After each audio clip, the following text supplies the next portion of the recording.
Hello students, कैसे हैं आप सभी और कैसे चल रही है आप सभी की तैयारी। हम उम्मीद करते हैं आपकी तैयारी बहुत ही अच्छी चल रही होगी और उम्मीद करते हैं कि रासायनिक अभिक्रिया एवं समीकरण को आपने अच्छे से समझा होगा। अगर समझा होगा तो कमेंट्स में आप जरूर लिख करके बताना। अगर उसमें भी कोई दिक्कत है, आपको नहीं समझ में आया है, तो मैं आपके लिए 24/7 उपलब्ध हूं।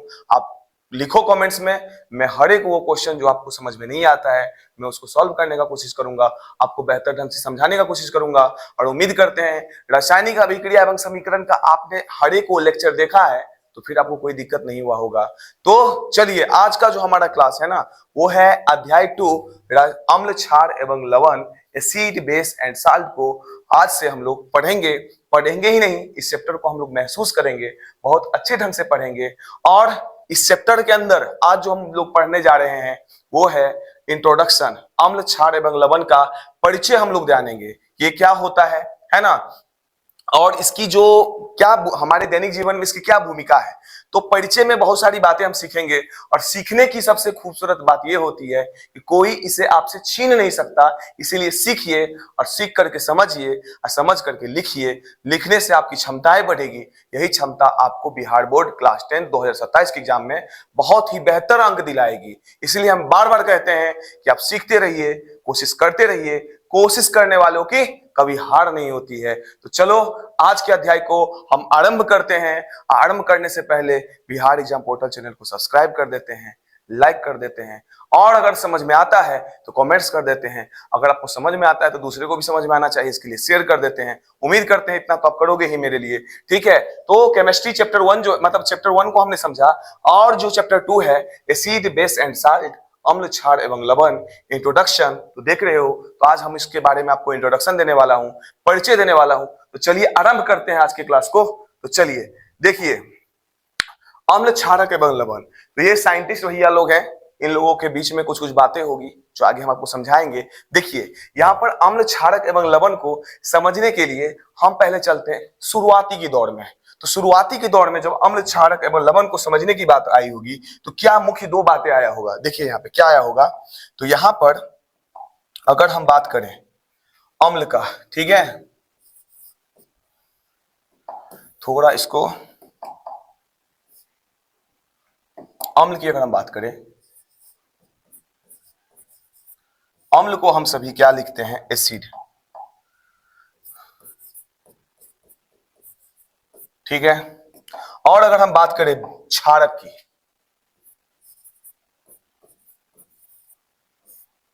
इसको हम लोग लिखते हैं बेस।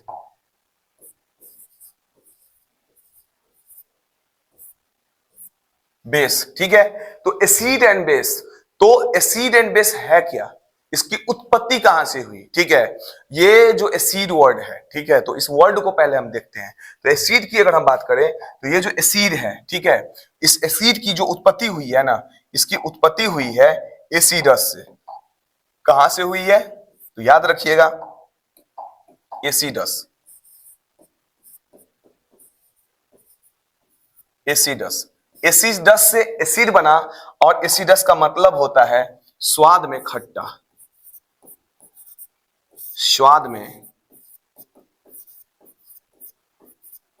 खट्टा, स्वाद में क्या होता है, खट्टा होता है। यानी एसिड वर्ड की उत्पत्ति हुई है एसिडस से। एसिडस का मतलब होता है स्वाद में खट्टा।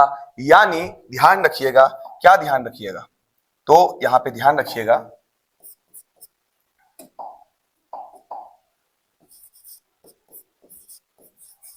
अम्ल स्वाद में खट्टा होता है। अम्ल स्वाद में कैसा होता है, खट्टा होता है। ये एक बात आपको समझ में आया होगा। इसी तरह अगर हम बात करें बेस की, तो बेस की अगर हम बात करते हैं ना, तो बेस की अगर बात करें तो बेस कैसा होता है, तो बेस का जो स्वाद होता है, तो आप सभी को हम आपको बता देते हैं, अम्ल स्वाद में कैसा होता है, खट्टा होता है। बेस की अगर बात करें, जैसे क्षारक की हम बात करें, तो आप सभी ने क्षारक का टेस्ट जरूर लिया होगा। आप जब नहा रहे होगे, है कि नहीं, बाथरूम में स्नान कर रहे होगे, तो कभी ना कभी साबुन का झाग आपके मुंह के अंदर गया होगा और उस झाग का टेस्ट आपको कड़वा लगा होगा। वही तो मतलब क्षारक तो वही है ना, बेस तो वही है ना, उसके अंदर तो बेस है, ठीक है। तो याद रखना, बेस का स्वाद कैसा होता है, तो बेस का स्वाद होता है, क्षारक का स्वाद होता है, क्षारक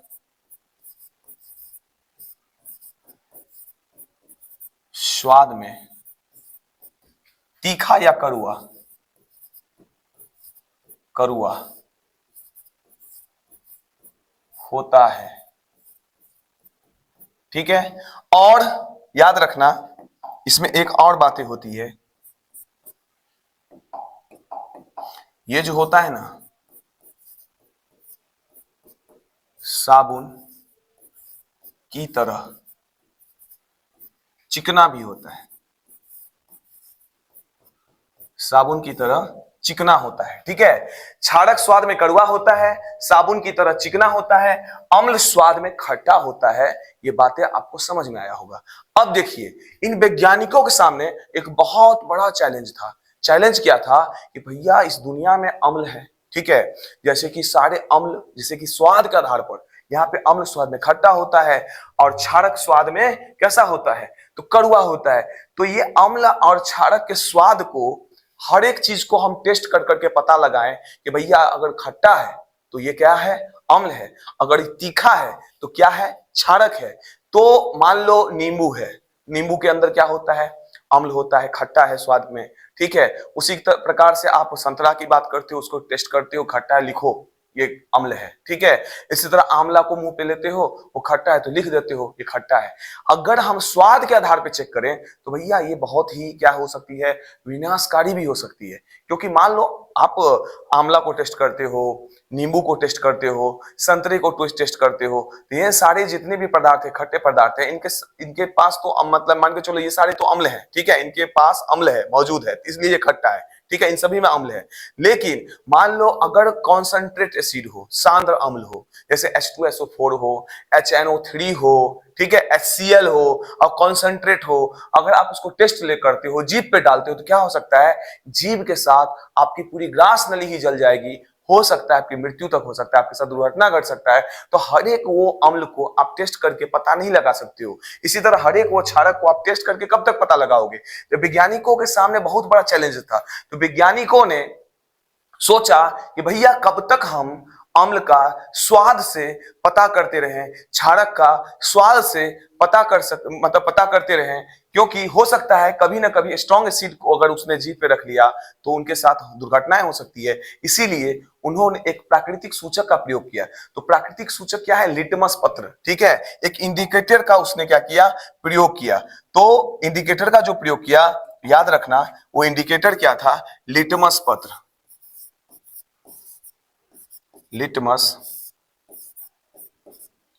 लिटमस पत्र को खोजा। किसको खोजा, लिटमस पत्र को। ठीक है, इसको याद रखना, ये क्या है, प्राकृतिक सूचक। ठीक है, इंडिकेटर है। और इस लिटमस पत्र की सहायता से अम्ल और क्षारक की प्रकृति का, है ना, अम्ल कौन है, क्षारक कौन है, इसको पता लगाया कि भैया अम्ल कैसा होता है और क्षारक कैसा होता है। लिटमस पत्र, याद रखना वैज्ञानिकों ने क्या किया, लाल लिटमस पत्र को, ठीक है, याद रखना एक चीज हम आप यहां पे लिख रहे हैं, नीला लिटमस पत्र को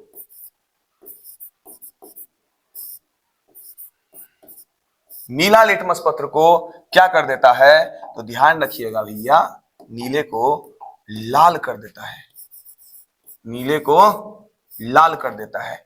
अम्ल जो होता है नीला लिटमस पत्र को लाल कर देता है। अम्ल क्या करता है, नीला लिटमस पत्र को लाल कर देता है। ठीक है, अम्ल क्या करता है, नीला लिटमस पत्र को लाल कर देता है। अगर आप क्षारक की बात करें तो क्षारक क्या करता है, क्षारक क्या करता है, यहां पे हम लिख दे रहे हैं,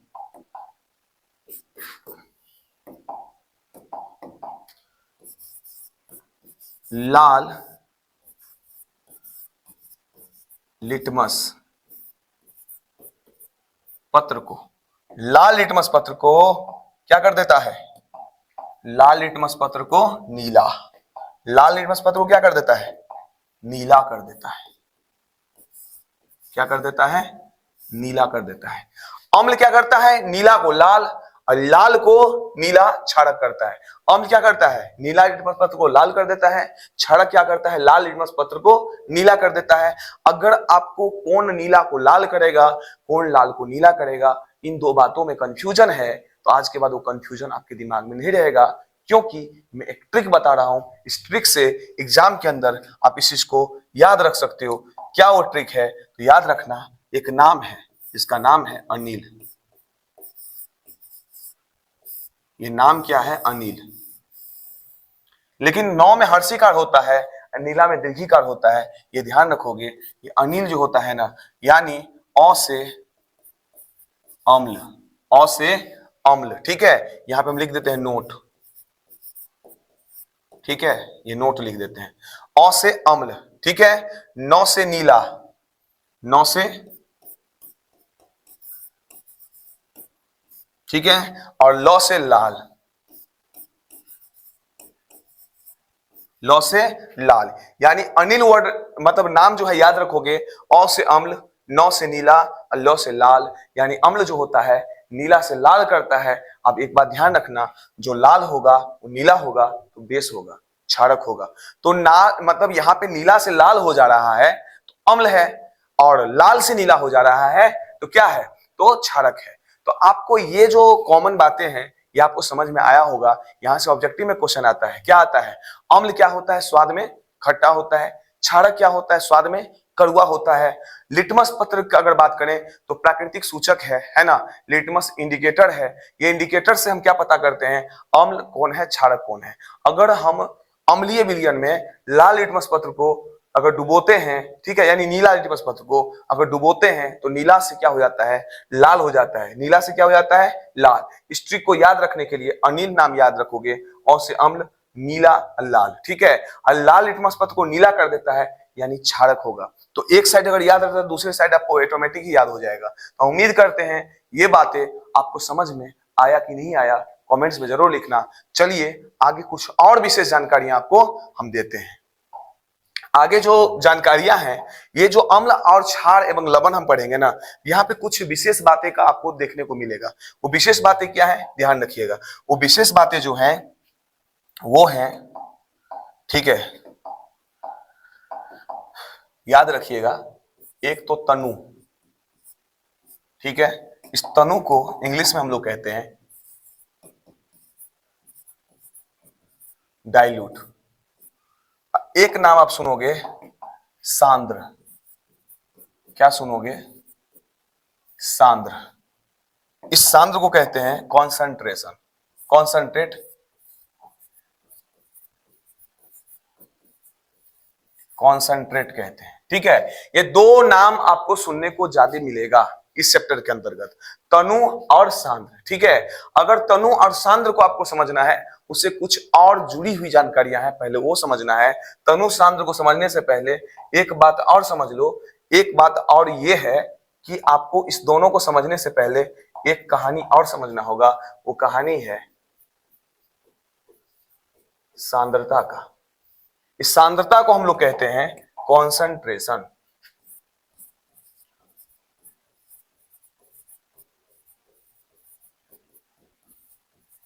कॉन्सेंट्रेशन, ठीक है, इसे हम कहते हैं सांद्रता। कॉन्सेंट्रेशन को क्या कहते हैं? सांद्रता। अब यहां पे एक बात आप समझो, ये जो सांद्रता है ना, इस सांद्रता को समझने से पहले एक हम क्या करेंगे? टेस्ट ट्यूब लेंगे। क्या लेंगे? Test tube.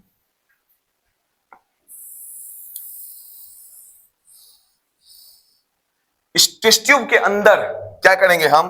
ध्यान दीजिएगा। इस टेस्ट ट्यूब के अंदर हम लेते हैं पानी। क्या लेते हैं? पानी।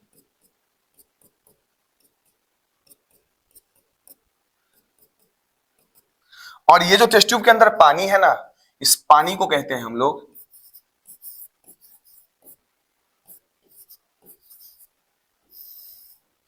विलायक। ठीक है, इस पानी को क्या कहते हैं? विलायक। ठीक है, और इसे हम कहते हैं सॉल्वेंट। इसे क्या कहते हैं? सॉल्वेंट। विलायक के साथ क्या कहते हैं? सॉल्वेंट भी कहते हैं। और यहां पे आप ध्यान रखना, इसमें हम दो बातें देखना है हमको। क्या दो बातें देखना है? या तो हम इसमें चीनी डाल दें या कोई भी पदार्थ डाल दें जो इसके अंदर घोला जा सकता है। ठीक है, या हम मान के चलो अभी हम ले लेते हैं इसके अंदर नमक। क्या लेते हैं? नमक को लेते हैं। इस नमक के इसके अंदर हम क्या लेते हैं? मान लो साल्ट लेते हैं। इसमें साल्ट है। इस साल्ट को इसके अंदर डालते हैं। ये साल्ट क्या है, तो ध्यान रखना ये साल्ट है विलेय। क्या है? विलेय। ठीक है, ये साल्ट क्या है? विलेय है। अब यहां पे एक बात आपको ध्यान रखना है, सॉल्यूट और सॉल्वेंट। सॉल्यूट का मतलब क्या होता है? विलेय। ठीक है, और विलायक का मतलब होता है सॉल्वेंट। ये दो बातें हैं, आपको समझना है। अब यहाँ पे विलेय जो है, मान के चलो ये नमक जो है, ये क्या है? नमक को पानी में डाल रहे हैं। पानी क्या है? तो पानी यहाँ पे विलायक है, क्योंकि नमक को पानी में मिलाया जाएगा। यानी आपको ध्यान ये रखना है, विलेय जो होगा, वो जो पदार्थ जिसको हम मिलाते हैं, वो पदार्थ जिसको हम घोलते हैं, जिस पदार्थ को घोला जाता है उसे विलेय कहते हैं। जिस पदार्थ में घोला जाता है उसे विलायक कहते हैं। आपसे कोई पूछेगा, अगर किसी विलयन के अंदर पदार्थ की मात्रा, ठीक है, अगर यहां पे ध्यान दो, किसको हम घोलेंगे, जिसको हम घोलेंगे, और जिसमें हम घोलेंगे, तो जिसको हम घोलेंगे उसे हम क्या कहेंगे? जिसमें हम घोलेंगे उसे हम क्या कहेंगे? तो जिसको हम घोलेंगे, ध्यान रखना, जिसको हम घोलेंगे वो विलेय होगा, और जिसमें हम घोलेंगे तो क्या होगा? विलायक होगा। अगर पदार्थ की मात्रा, याद रखना, जिस भी किसी विलयन में पदार्थ की मात्रा अगर कम है, ठीक है, जिसकी मात्रा कम है वो विलेय है, जिसकी मात्रा अधिक है वो विलायक है। ये बात आपको ध्यान रखना है। यानी इसमें हम जैसे जैसे विलयन में, मतलब इस विलयन के अंदर, है कि नहीं, इस विलेय को बढ़ाएंगे, है ना, इस विलेय को बढ़ाएंगे, जितनी मात्रा में विलेय को बढ़ाएंगे, जितनी मात्रा में नमक को बढ़ाएंगे, उतनी ज्यादा ये क्या होता जाएगा? उतनी ज्यादा ये कॉन्सेंट्रेट होता जाएगा, इसके अंदर सांद्रता बढ़ती जाएगी। यानी एक बात है और समझ लो आप, कि यहां पर अगर दो टेस्ट ट्यूब है, यहां पर दो टेस्ट ट्यूब है, इस दोनों टेस्ट ट्यूब की अगर हम बात करें, ये टेस्ट ट्यूब नंबर ए है, ये टेस्ट ट्यूब नंबर बी है। ठीक है, अगर इस दोनों में पानी भरा हुआ है, ठीक है, अगर इसमें सेम टू सेम, मान के चलो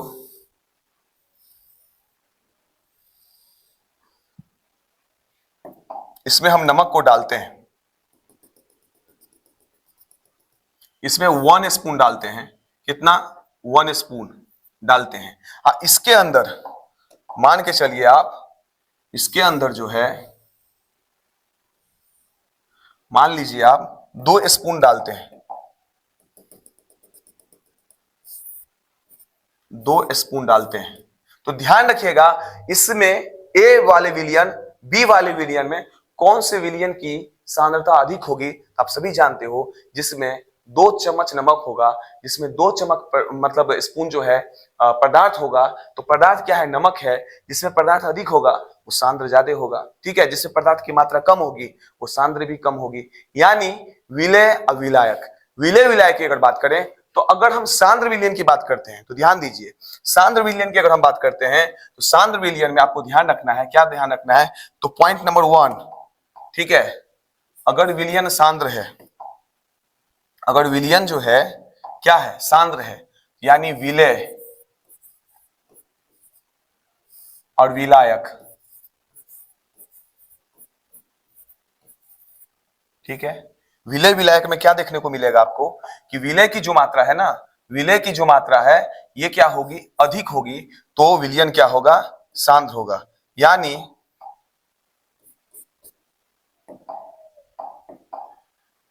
लिखेंगे, जिस विलयन में पदार्थ की मात्रा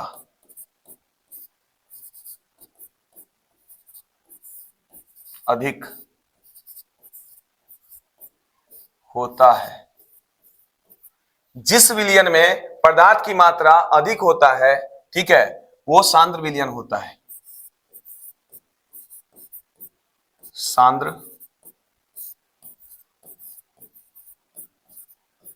विलयन होता है। दूसरा पॉइंट इसमें और लिख सकते हैं, पॉइंट नंबर 2, क्या लिखोगे? विलेय की मात्रा, विलय की मात्रा, ठीक है, विलय की मात्रा अगर अधिक होती है, विलय की मात्रा अगर अधिक होता है या, ठीक है, पदार्थ की मात्रा जल के मात्रा से अधिक हो, अधिक हो तो, एक सेकेंड, तो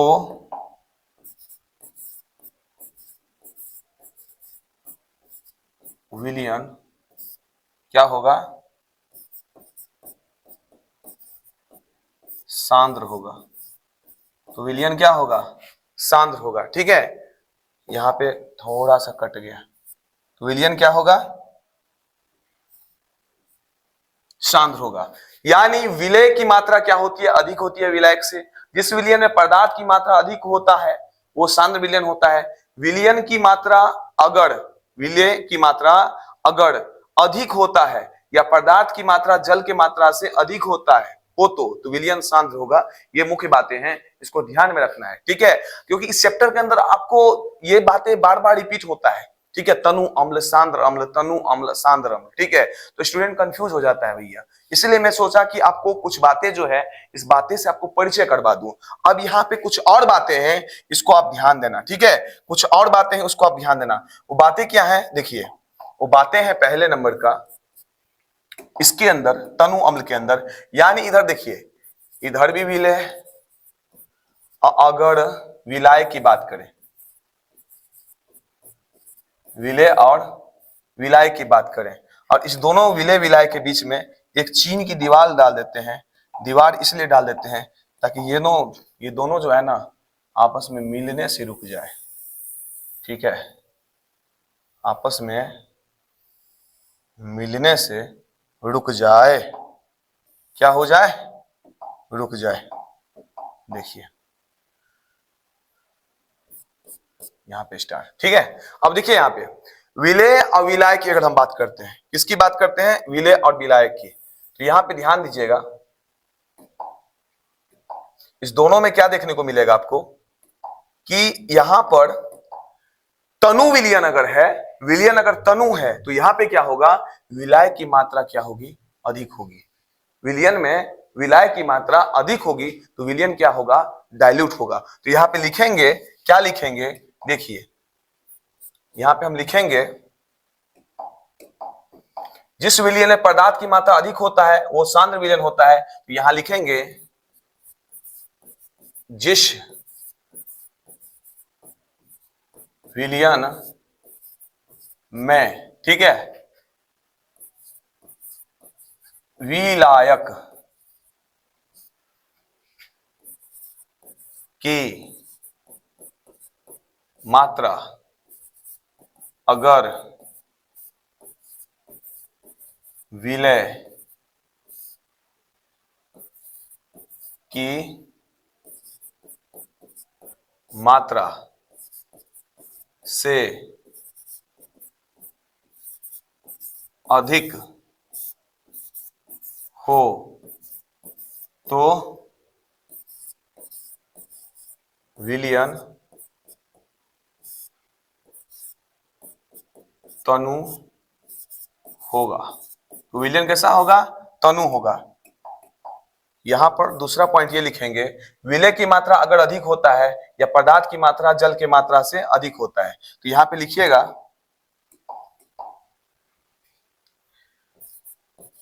पदार्थ की मात्रा जल के मात्रा से क्या होता है, जल के मात्रा से कम होता है। क्या होता है, कम होता है, कम होता है, ठीक है। या आप लिख सकते हो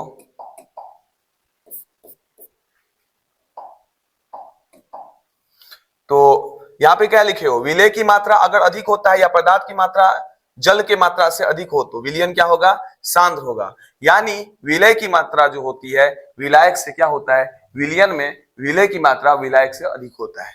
विलयन में यहां पे लिखोगे विलयन,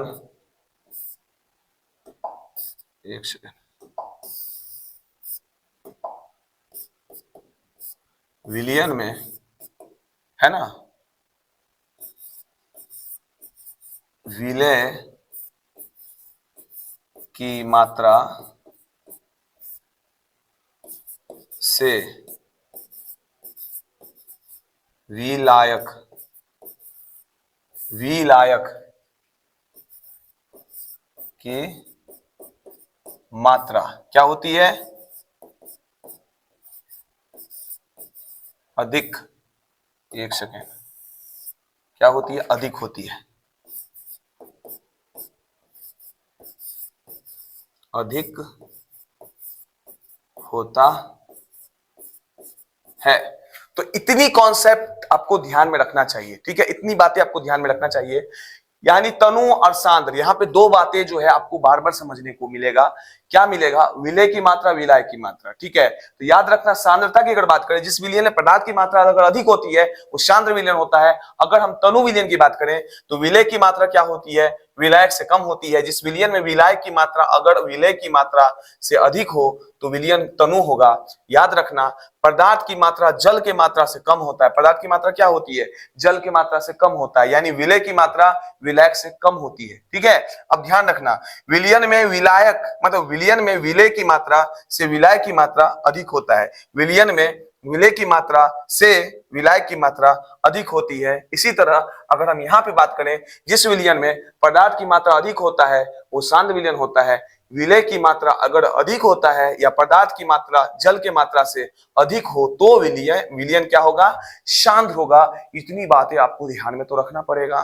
कैसे नहीं रखोगे ध्यान में, एग्जाम में 470 का सपना जो आप देखे हो ना, तो 470 का सपना ऐसे कैसे पूरा हो जाता है मेरे भाई।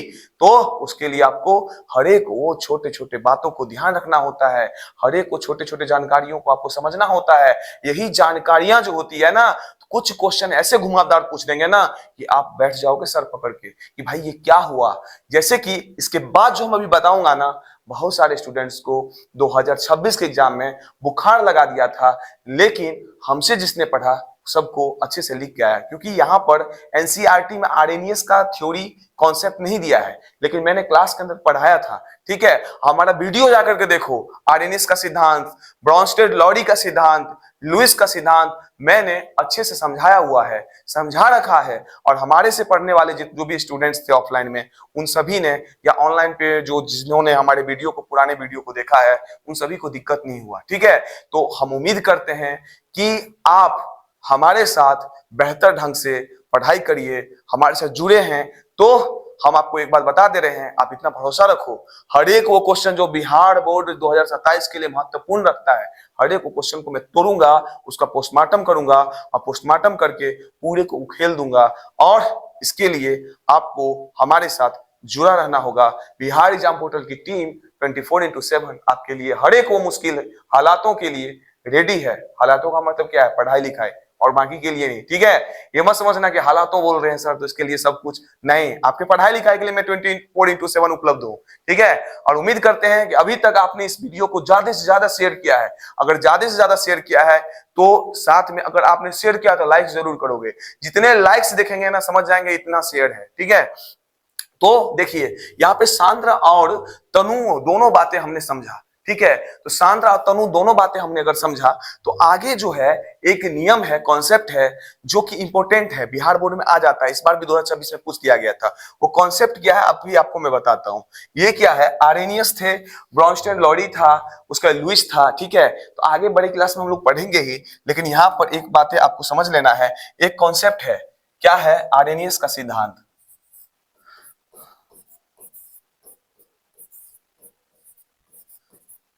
आर्रीनियस का सिद्धांत, रुको एक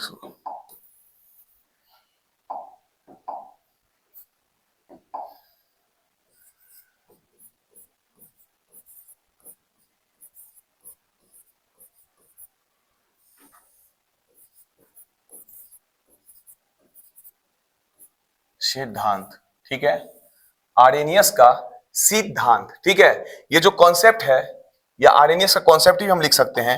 ये सिद्धांत क्या है, इस सिद्धांत को हम लोग समझते हैं। इस आर्रेनियस साहब ने दो बातें अम्ल क्षारक के बारे में बतलाई, ठीक है। तो आर्रेनियस का सिद्धांत क्या है, इस सिद्धांत से हमें क्या समझना है, इस सिद्धांत क्या बतलाता है बिहार बोर्ड क्लास 10th के लिए, ठीक है। बहुत महत्वपूर्ण यहां से क्वेश्चन एक दो गो आ जाता है, इसलिए बताना जरूरी है, ठीक है। देखिए ये सिद्धांत जो है, ये सिद्धांत कहां लागू होता है, तो सिद्धांत लागू होता है, ध्यान रखना है, अम्ल के लिए एवं याद रखना क्षारक के लिए, अम्ल के लिए एवं क्षारक के लिए। अम्ल और क्षारक यानी acid and base, acid and base के लिए। देखिए इसको हम क्या करते हैं, दो भागों में बांट देते हैं। कितने भागों में, तो ध्यान रखिएगा, दो भागों में हम बांट देते हैं। अब देखिए यहां पे आपको हम बताना चाहते हैं, क्या बताना चाहते हैं, आर्रेनियस का जो सिद्धांत है, आर्रेनियस साहब का जो कॉन्सेप्ट है, ये कॉन्सेप्ट जो है ना कहां लगता है, तो देखिए आर्रेनियस साहब का जो कॉन्सेप्ट है, एक बात आपको ध्यान रखना है, जो विलियन है कि नहीं, वो अम्ल वही होगा। आर्रेनियस साहब के कॉन्सेप्ट के अनुसार, सिद्धांत के अनुसार अम्ल के बारे में उन्होंने क्या बताया, तो जो अम्ल, अम्ल वही होगा जो जलीय विलियन में H+ आयन दे। याद रखना, जलीय विलियन में आर्रेनियस के हिसाब से, ठीक है, अम्ल वही होगा जो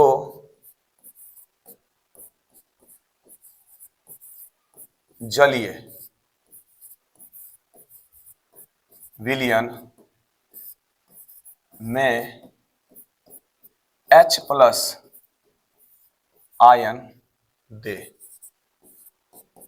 आर्रेनियस साहब के अनुसार अम्ल वही होगा जो जलीय विलयन में आसानी से तुरंत में H+ आयन दे देता है, तो अम्ल होता है, ठीक है। यह ध्यान रखना है, H+ आयन दे देता है तो क्या होता है, अम्ल होता है, अम्ल, ठीक है।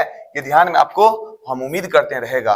और आर्रेनियस साहब के अनुसार क्षारक वही होगा ना, आर्रेनियस साहब के अनुसार क्षारक वही होगा, याद रखोगे, जो जलीय विलयन में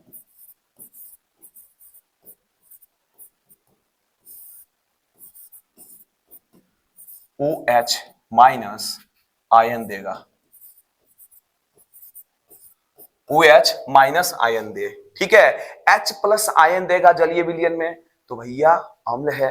OH- आयन देगा, आसानी से देगा, तुरंत में देगा, तो मान के चलो OH- है तो क्षारक है। अगर H+ है, आसानी से है, तो क्या है, तो हम सभी जानते हैं, तो अम्ल है। अम्ल यानी आसानी से H+ आयन दे, क्षारक यानी आसानी से OH- आयन दे, लेकिन इसकी सीमाएं हैं, वो सीमाएं हैं जलीय विलयन में। आर्रेनियस साहब का सिद्धांत सिर्फ जलीय विलयन के लिए ही लागू होता है, जलीय विलयन के बाहर इनका कॉन्सेप्ट नहीं काम करता है। इनका सिद्धांत सिर्फ जल में जब हम किसी अम्ल को डालते हैं तभी इनके सिद्धांत को हम समझ सकते हैं, जल के बाहर इनका सिद्धांत नहीं काम करता है, दिमाग में बिठा लीजिए, ठीक है। आर्रेनियस सिद्धांत क्या कहता है, जो अम्ल जलीय विलयन में H+ आयन देगा, कोई भी यौगिक या तत्व जलीय विलयन में H+ आयन दे, अम्ल होगा।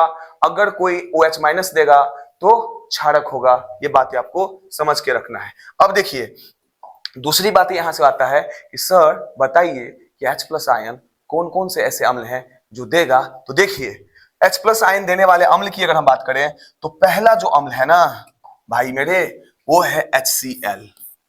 क्या है, HCl, ठीक है। ये जो अम्ल है HCl, इसे हम कहते हैं नमक का अम्ल या नमक का तेजाब। दूसरा जो अम्ल है, यहाँ पे हम नंबर भी लिख देते हैं, घबराइए नहीं आप, ये है 1 नंबर वाला।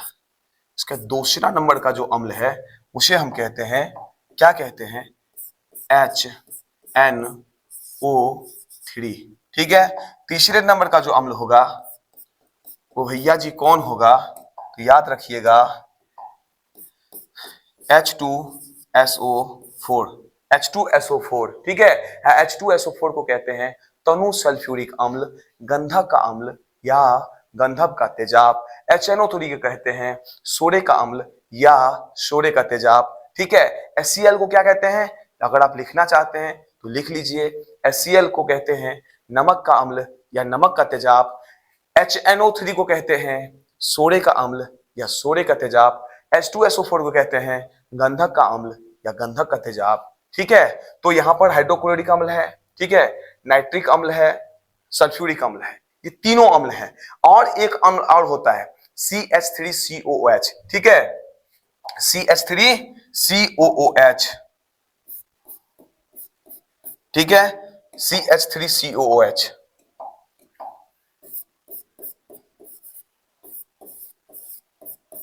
ये है सोरे का अम्ल, मतलब सोरे का कहते हैं सिरका अम्ल। ठीक है, सिरके का अम्ल है, लेकिन ये वीक एसिड है। आर्हेनियस के सिद्धांत में, आर्हेनियस के कॉन्सेप्ट में एक बात आपको याद रखना है, इनके कॉन्सेप्ट में मात्र स्ट्रॉन्ग एसिड की ही बात होती है। किसकी बात होती है, स्ट्रॉन्ग एसिड की। वीक एसिड, यहाँ पे जो आप ये देख रहे हो ना CH3COH, ये भी अम्ल है लेकिन वीक एसिड है, कमजोर अम्ल है। ठीक है, तो याद रखेंगे कि आर्हेनियस के सिद्धांत जो है कहां लगता है, तो आर्हेनियस का सिद्धांत की अगर हम बात करें वो लगता है स्ट्रॉन्ग एसिड, स्ट्रॉन्ग एसिड। जहां स्ट्रॉन्ग एसिड होगा वहीं आर्हेनियस का कॉन्सेप्ट लगेगा, क्योंकि स्ट्रॉन्ग एसिड ही है जो आसानी से H+ आयन दे देता है। HCl एक 1H+ आयन देगा, HNO3 जल में घुलने के बाद H+1H+ आयन देगा, हाइड्रोजन आयन देगा। H2SO4 तुरंत 2 हाइड्रोजन H+ आयन देगा। ये सारे अम्ल हैं, ठीक है, ये सारे अम्ल कैसे हैं, स्ट्रॉन्ग एसिड हैं।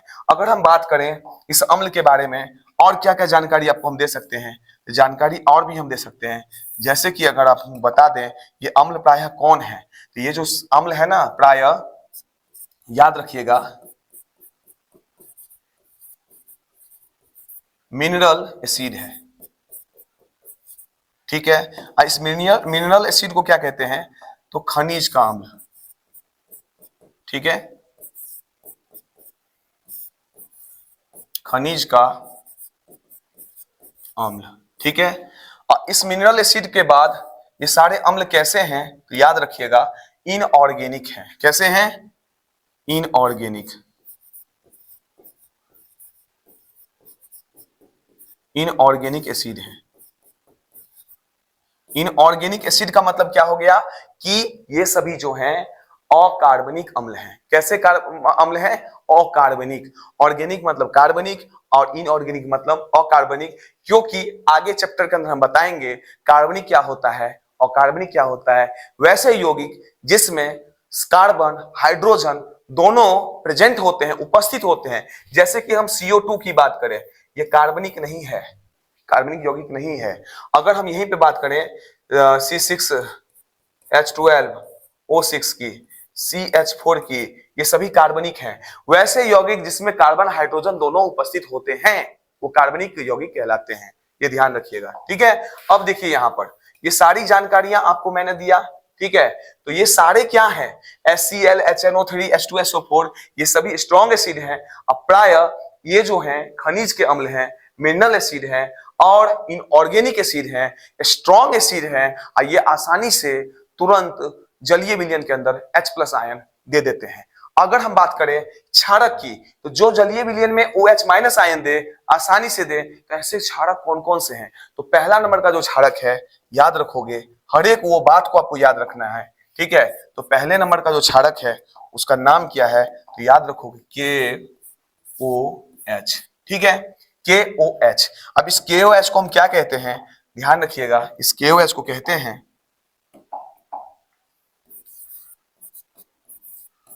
कास्टिक। ठीक है, कास्टिक पोटास। ठीक है, कास्टिक पोटास। ठीक है, और अगर हम बात करें दूसरा अम्ल की, मतलब क्षारक की, ये क्या होता है, NaOH। इस NaOH को क्या कहते हैं,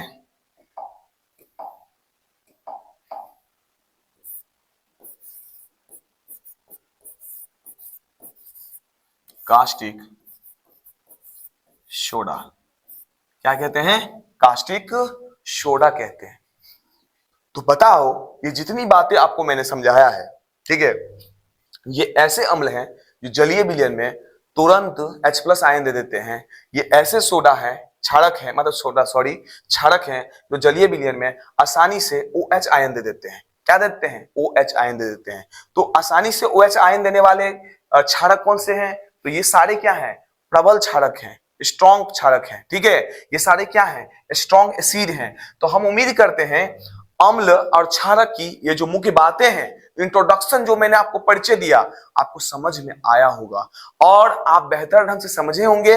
और यहाँ पर क्या क्या हमने समझा है, तो हमारा जो लेक्चर स्टार्ट हुआ था यहाँ से, अम्ल और क्षारक से, तो स्वाद में खट्टा होता है, अम्ल स्वाद में खट्टा होता है और लिटमस पत्र पर नीला को लाल कर देता है अम्ल होगा तो, और क्षारक स्वाद में कड़वा होता है, साबुन की तरह मतलब चिकना होता है और लाल लिटमस पत्र को नीला कर देता है। इसी तरह हमने क्या सीखा, जो इस चैप्टर के अंदर तनु, अम्ल और सांद्रन की बात होगी, तो तनु कौन होगा, सांद्र कौन होगा, तो विलयन में विलय की मात्रा अगर अधिक होगी विलायक से, ठीक है, तो ये क्या होगा, तो विलय की मात्रा अगर अधिक है विलायक से तो क्या होगा, तो याद रखना वो सांद्र होगा। अगर विलय की मात्रा जो है कम है और विलायक की मात्रा अधिक है, यानी जल की मात्रा अधिक है, पदार्थ की मात्रा कम है, तो तनु होगा। तो ये भी बात आपको हमने समझाया। और एक बहुत इंपॉर्टेंट बात है आपको यहाँ पे मैंने लिख के समझाया कि आरएनएस का सिद्धांत अम्ल और क्षारक के अंदर, ठीक है, तो आरएनएस का सिद्धांत स्ट्रॉन्ग एसिड के लिए लगता है और क्षारक के लिए, स्ट्रॉन्ग क्षारक के लिए लगता है। उसमें स्ट्रॉन्ग एसिड कौन कौन आते हैं, HCl आते हैं, H2SO4 आते हैं, HNO3 आते हैं। ये सारी बातें जो आपने समझा है, इसमें मुख्य बातें क्या समझा है कि आरएनएस का सिद्धांत सिर्फ जलीय विलयन के अंदर ही लगता है, ठीक है, जल के बाहर नहीं लगता है। अम्ल वही होगा आरएनएस के सिद्धांत के अनुसार जो जलीय विलयन में H+ आयन देगा, ठीक है। तो हम उम्मीद करते हैं आपने इसको अच्छे से आज के लेक्चर को समझा है तो कमेंट्स बॉक्स में आप जरूर लिखना। अगर आपको समझ में नहीं आया है कुछ भी तो जरूर आप बताना, इसको हम सॉल्व करने का प्रयास करेंगे। हमें तो लगता है कि आपने समझ लिया, ठीक है। तो चलिए इस वीडियो को ज्यादा से ज्यादा शेयर कीजिए, लाइक कीजिए, कमेंट्स कीजिए, ठीक है, और जरूर जो है आप सब्सक्राइब कीजिए, ठीक है। तो उम्मीद करते हैं फिर से हम नेक्स्ट क्लास के अंतर्गत लेक्चर जो है, ये जो जितना हमने आज सीखा इंट्रोडक्शन, आगे हम लोग चैप्टर को शुरू करेंगे और अच्छे समझेंगे। चैप्टर को समझेंगे नहीं, फील करेंगे, इंटरेस्टिंग ढंग से आपको मैं समझाऊंगा, आपको कोई भी दिक्कत नहीं होगा।